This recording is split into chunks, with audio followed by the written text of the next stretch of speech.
काय झालं म्हणे, हे आमचे साखर खेडेकर बाबा अहमदपूरकर आप्पा बसले की ते त्यांना म्हातारा म्हणून हसायचे. आता बरोबरीचे मोठे लोक.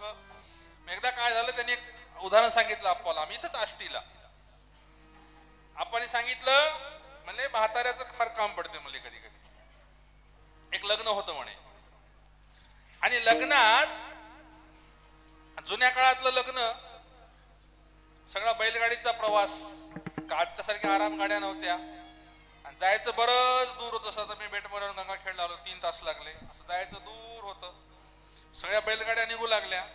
मग घरातलं जे वडील माणूस, त्या नवरदेवाचे आजोबा म्हणा किंवा पंजोबा, वडील माणूस होते घरात, सगळ्यांनी सांगितलं की आजोबा लांबचा प्रवास आहे, उगा तुम्ही येऊ नका, तुम्ही घरी राहा, घरी राहा, घरी राहा. पण त्याला काही घरी राहा वाटणार. आणि शेवटचं लग्न आम्ही बघतो की नाही, की मला येऊ द्या, मला येऊ द्या. सगळे आग्रहाने त्याला मागच ठेवले. सगळे निघाले. निघाल्यावर ते म्हातारा ऐकना, ते शेवटच्या गाडीत बसलं म्हणे. निघाल्या गाड्या, निघाल्या निघाल्या त्या लग्न, जिथं लग्न आहे, पूर्वी काय होतं तर माहित आहे का, मुलींकडेच लग्न असायचे, वधूग्रही लग्न असायचे. मग ते सीमेवर वराड आले की तिथं सीमांत पूजन व्हायचं. आता ते सगळं एका जागीच व्हायला सोडून द्या.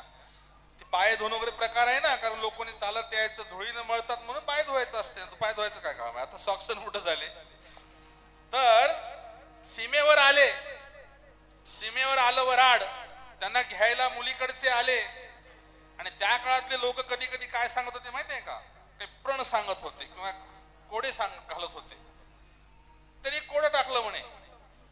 तिथे एक विहीर होती, आणि त्या जुनी खूप खोल विहीर होती. बारो म्हणले, या विहिरीभर आम्हाला दूध तुम्ही दिलं तर आम्ही पोरगी देतो, नाही तर लग्न कॅन्सल. आता हो कोडच पडलं की, आता सगळ्या वर पक्षाला कोड पडलं. होते माणसं पुष्कळ पुढं, कोणी फेटे बांधून होतं, कोणी कोट घालून होतं, कोणी काय, पण त्यांना